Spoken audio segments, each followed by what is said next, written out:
গত মরশুমে প্রায় প্রতিটা প্রতিযোগিতায় দলের ডিফেন্স লাইন ভুগিয়েছে ইস্টবেঙ্গলকে।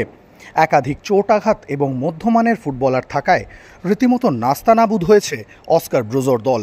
তাই নতুন মরশুমে সেই ভুল শুধরে নিতে চাইছে লাল হলুদ টিম ম্যানেজমেন্ট। কয়েকদিন আগেই রে স্পোর্টসের তরফ থেকে জানানো হয়েছিল 3 জন ভারতীয় ফুটবলারের সঙ্গে কথা বলছে ইস্টবেঙ্গল। তারা হলেন পাঞ্জাব এফসির অভিষেক সিং, বেঙ্গালুরু এফসির রাহুল ভেকে এবং মুম্বই সিটি এফসির মেহতাব সিং। সূত্র মারফত জানা যাচ্ছে এবারে অভিষেককে নেওয়ার ব্যাপারে অল আউট ঝাঁপাচ্ছে ইস্টবেঙ্গল। প্রসঙ্গত এর আগেও অভিষেককে নেওয়ার ব্যাপারে আগ্রহ দেখিয়েছিল লাল হলুদ ম্যানেজমেন্ট, তবে মাঝে সেই আলোচনায় ভাঁটা পড়ে। সূত্র মারফত জানা যাচ্ছে এবারে ফের ইস্টবেঙ্গল তাকে নিতে চাওয়ায় সুযোগ বুঝে ট্রান্সফার ফি প্রায় 3 গুণ বাড়িয়ে দিয়েছে পাঞ্জাব।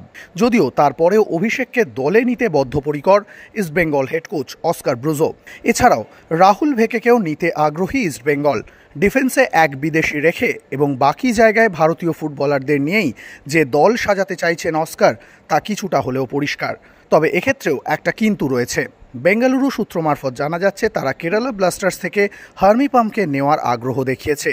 তাকে পেলে তবেই সম্ভবত ভেকেকে ছাড়বে বেঙ্গালুরু। অন্যদিকে মেহতাব সিংকে নিয়েও আগ্রহ দেখিয়েছিল কলকাতার 2 প্রধান মোহনবাগান এবং ইস্টবেঙ্গল।